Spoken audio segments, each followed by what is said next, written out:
Today, we're jumping right into a real-life David and Goliath story. But this one's got a serious high-tech twist. We're in one of the most tense, most important waterways on the entire planet, where massive, powerful warships are facing off against a literal swarm of tiny, fast, and incredibly deadly opponents. But here's the real kicker. What do you do when the biggest threat isn't another warship, but something hiding just under the surface? A weapon laid by an enemy that's long gone before you even knew they were there. I mean, seriously, how do you fight something you can't even see? That's the puzzle we're going to unpack today. And believe me, the stakes are unbelievably high. Just look at this number. A full 20%, 1/5 of the entire planet's daily oil supply has to pass through this one single narrow channel.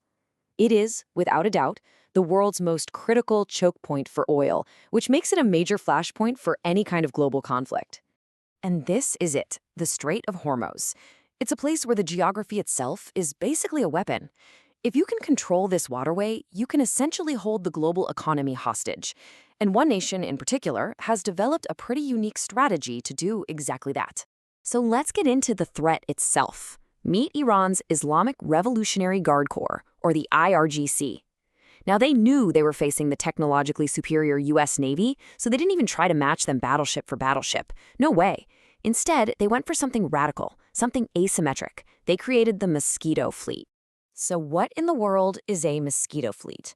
Well, you can think of it like a kind of naval insurgency. It's not about having one giant, powerful ship. It's about having hundreds of small, fast, and super agile attack boats. Their goal isn't to win some kind of fair fight. It's to swarm, to overwhelm, and to totally paralyze an enemy that's way bigger and more powerful. And what makes this so effective is just how simple and yet how deadly it is. We're talking small fiberglass speedboats, Ashuras, Turks, that kind of thing, and they're armed with everything from heavy machine guns to actual anti-ship missiles. The whole tactic is to just swarm a billion-dollar destroyer from every direction at once, giving its defense systems way more targets than they can possibly handle. And to make it worse, they even disguise some boats as fishing trawlers to get in close without anyone noticing. But, their most dangerous weapon is probably the naval mine, and their way of deploying it is just brutally simple. There's no fancy high-tech system. They literally just strap massive mines to the back deck of a speedboat, zip out into a shipping lane, and the crew just pushes them into the water. It is the perfect hit-and-run tactic for this kind of environment. And the scale of this potential threat is just staggering. It's estimated that Iran has a stockpile of up to 6,000 naval mines.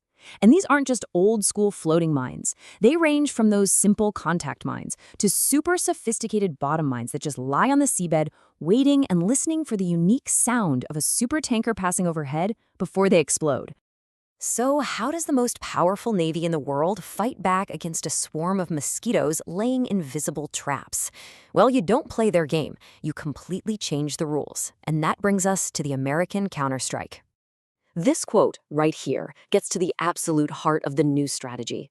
See, instead of trying to find thousands of mines in a huge body of water while you're under fire, you take a totally different approach. You don't fight the weapon, you fight their ability to ever use the weapon in the first place. And that's the key. The whole point is prevention, not reaction.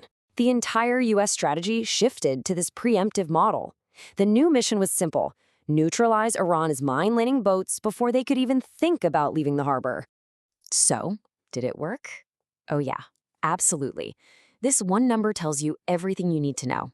By changing the game, U.S. forces were able to destroy 16 of these critical mine-laying vessels while they were just sitting ducks, totally helpless at the dock. Okay, so how did they pull this off with such surgical precision?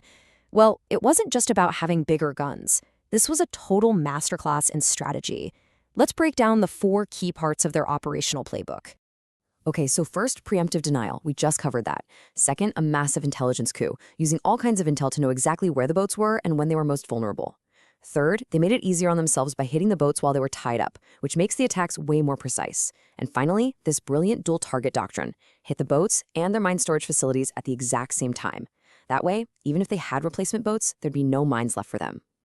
Of course, to pull off a strategy this precise, you need the perfect tool for the job. And in this case, that tool was the combination of the MQ-9 Reaper drone. Basically, a persistent eye in the sky and its weapon of choice, the incredibly accurate Hellfire missile. And this just shows you what a technological mismatch we're talking about. A Hellfire missile travels at over 760 miles per hour, faster than the speed of sound. The fastest speedboat in the swarm? It tops out at maybe 69 miles per hour. There is just no escape. The missile can close that gap and adjust its course faster than the boat's crew can even react. But how does it hit a fast-moving boat on the water? It's a pretty slick three-step process. First, the Reaper drone paints the boat with an invisible laser. Then, the Hellfire is launched, and it just follows that signal home. And all the while, its own onboard guidance systems are constantly adjusting in real time, predicting where the boat's going to be to guarantee a perfect hit. We're getting pretty deep into some fascinating military strategy here. And, I hope you're finding this whole breakdown as interesting as I do. And if you are, hey, do me a quick favor and hit that like button and subscribe to the channel. We put together original explainers just like this one every single week, and we would love to have you along for the ride. All right, let's get to the results, because this strategic shift didn't just stop the mine-laying threat, it basically led to a decisive checkmate right there in the Strait of Hormuz. The whole campaign had some just incredible moments.